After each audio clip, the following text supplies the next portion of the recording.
Welcome back to one of my podcasting. Barbie Ferreira, or Ferreira. There was a girl I used to know that her name was this Sophie? Oh my God, I remember her last name. I can't think of it right now, but there was a girl I knew with that same last name, Ferreira.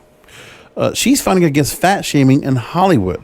LA Times writes a story and makes mention, first of all, when Barbie Ferreira was a plus-size mannequin, most of her buddies regarded her like her soft, fleshy, and bountiful.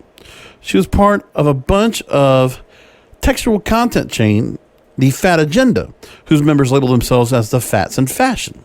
She hated that phrase, fat, weaponized by schoolmates and nameless commenters who trolled her Tumblr. But when she and the opposite curvy fans started utilizing it as a self-descriptor, it now not felt as offensive. So reclaiming that word, she said, felt empowering. Fat used to be the worst thing I could be called, but fat is not a bad word. I had to really train myself to think. Being fat is the least of my problems. Am I a good person? Am I responsible? Am I talented? Am I still training myself? I think. So her relationship to her physique has continued to evolve since leaving the style business to pursue acting. So in Hollywood, she says it's been troublesome to discover a neighborhood of like-sized friends. She personally doesn't know different performers who can relate to the body shaming issue. Well, I'm sorry, but body shaming is a common place for a lot of women to get caught up on, to be honest. Because a lot of women get shamed because of their weight, period, even if they're not overweight. I mean, Hollywood, unfortunately, it is like that. This is where diversity, equality, and inclusion comes into play, and I can also understand that. But again, you know, this is one of those things where when people talk about intersectionality and cultural issues and social cultural issues especially, again, this is where people have vices, okay? People that smoke, people that drink, people that want to consume drugs. This is where people have their own vices. Food is the same thing. I know that. But honestly, to go ahead and put the whole thing as shaming because, you know, there's a thing to beauty that people don't look at when it comes to like just seeing a woman's shape. For me, I don't have that problem. I don't feel that way. I find a lot of women very beautiful. Okay. That's just how it is. Now, in terms of Barbie here, when I've looked at her, I see her in a bunch of pictures and all. She's cute. And I can see she's changed her look a couple different ways. And so she's been, yeah, in Hollywood, she absolutely would be called plus size, but she's a beautiful girl, really beautiful girl. So I don't worry about that so much. I just think that people get too caught up on it, and I think it's too much. But again, that's happened with everybody. I can't even tell you how many times I've heard that problem where, you know, there's a lot of different women that they gain some weight, and in Hollywood, you're supposed to have this kind of look. But again, it's such a almost impossible thing to do. When you're talking about all that you need to go and do in order to get yourself to a point where you can absolutely like be noticed, and you have to have this look, and the look is obviously not healthy because you're not getting to eat anything in order to maintain a look to look on camera, especially on HD, because you purposely, to make yourself look good on camera, for the producers, the moguls, and all these other people, the casting couch, if you will, back in the day, the Me Too movement types, you know, they are the ones that said, well, you got to look good on camera, so you got to not eat. You got to just, you know, have next to nothing to be able to do it. But it is wrong. Like, because look, just like any young girl, you know, 23 years old, I can see pictures of her right now, and you know what? She could put on makeup, she could put her hair together. She looks just as good as any other girl out there. She is. She's an attractive woman. So everybody thinking that there's a big thing about this, I think, you know, I can appreciate her trying to put that story out there. And she's not morbidly obese or anything like that. She's just, she looks good to me. That's all there is to it. Now, her relationship to her physique has continued to evolve since leaving the lifestyle. It's been troublesome, again, to find like-sized friends. Quote, it's the beginning of all this, which means an extra inclusive on-screen illustration. Quote, people are starting to figure out that maybe they don't always cast actors who are super thin, but I know there will be more. I just have to keep going.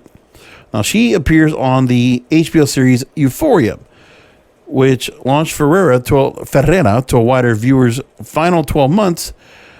Her weight is central to her character's backstory. She performs Kat, a high school pupil haunted by the fallout from a boyfriend who dumped her after she gained 20 kilos. This is from a different story, but Kat regains confidence after secretly deciding to change into a cam woman, finding an internet trove of males who discover her and her kinky leather-based get-ups immensely engaging. Okay, so it's fetishes. So there's a lot of that, more than you would imagine. In her first film position, her physique is by no means a lot talked about. It's the movie Unpregnant, which debuted on HBO Max this past Thursday, following two Missouri high school seniors pressured to highway journey to New Mexico in order that one of them, performed by Haley Richardson, can legally get an abortion. It's a comedy, a style that Ferrera wasn't desperate to strive, and she was initially drawn to the undertaking as a result. It didn't name consideration to the best way she appears to be like. Before you air Euphoria, everything I do with my body, plump or overweight girl. And what it's like, hello there, I'm big, and this is why I said today. You really don't need to say all of that. I'm like, why don't we just ignore my body? And in this movie, me just existing is enough. And she's absolutely right.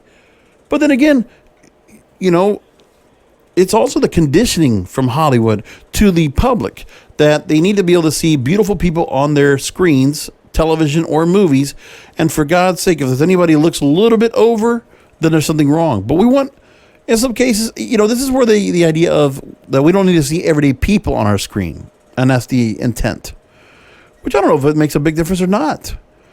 I still think, for me, I like to still see beautiful people on my screen, but they don't need necessarily, but the beauty idea, again, a lot of people would find Barbie good looking. She's cute. She's pretty.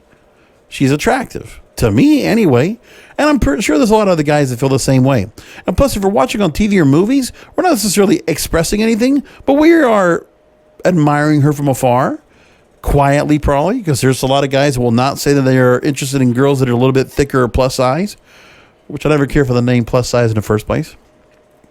Now, the other thing she mentioned, too, is that growing up, her mother spoke overtly about intercourse, and she incessantly requested her daughter, "Are you gay?" Earlier than Ferrera had begun to establish as queer. Quote, she ended up being right. When I first started dating, I got stuck in a cycle of compulsory heterosexuality. I wasn't feeling the relationships, but I really wanted attention bad. And that also comes with a growing super insecure, but I never really saw myself in a relationship with a man, even as a kid. She started calling herself queer about 3 years in the past, and has been in a relationship with a lady for the past 12 months. She says she's drawn to queer people, trans men, non-binary people. I don't like cis men, straight. I don't think we even get along that well, other than friendship. Okay, so the thing with her is, you know, I don't think it would have made a difference if, you know, she lost weight or did anything to her shape in the first place. She just felt it. But I can understand where she's coming from about the idea of trying to go ahead and make people realize that Hollywood needs to go ahead and at least look at this in a different light. I mean, we don't need to see every movie, every TV show have to be the same people, same kind of look, same blonde, same brunette, same whatever. We can see something different. We can have some differentiality, and I like the differentiality. We see there's beautiful people all around us. So let's go ahead and point that a point. That's my thing. And it's funny because, you know, she was a body positive model. She got to work for American Eagle. She worked with Wilhelmina. She was also with Lane Bryant, ASOS, and Target. So she's done a lot of work. She also goes on to say, sometimes I'm like, I'm the most well-liked woman in the world. And typically I'm the ugliest woman in the world. That doesn't come from logic, and I basically look at the identical in these situations. However, it's simply my feeling. Sometimes I love talking about it, and sometimes I don't. Sometimes I'm fed up that I even have to acknowledge my body. People don't ask thin people, how do you have the confidence to go outside? How do you have the confidence to wear clothes? I've been called brave for just existing my whole life. That should change. I agree with that. I agree with her. And, you know, in some cases it's really at 23 years old, she's still discovering herself. And obviously with her experiences in modeling and movies and just doing work in Hollywood and, you know, wherever she's gone in all her travels, it's obvious that, you know, she's still figuring herself out. Now she feels a little bit different and, you know, she'll find her own way. But I think it's a thing that we need to go and see where, if you're going to go in if we're going to have all these different diversity metrics that the Oscars are asking for, then by all means, include people of different shapes and sizes. Why not that? I don't think there's anything wrong with that. I really don't. Body positivity, I'm for it. I'll leave it there. I'll talk to you next time.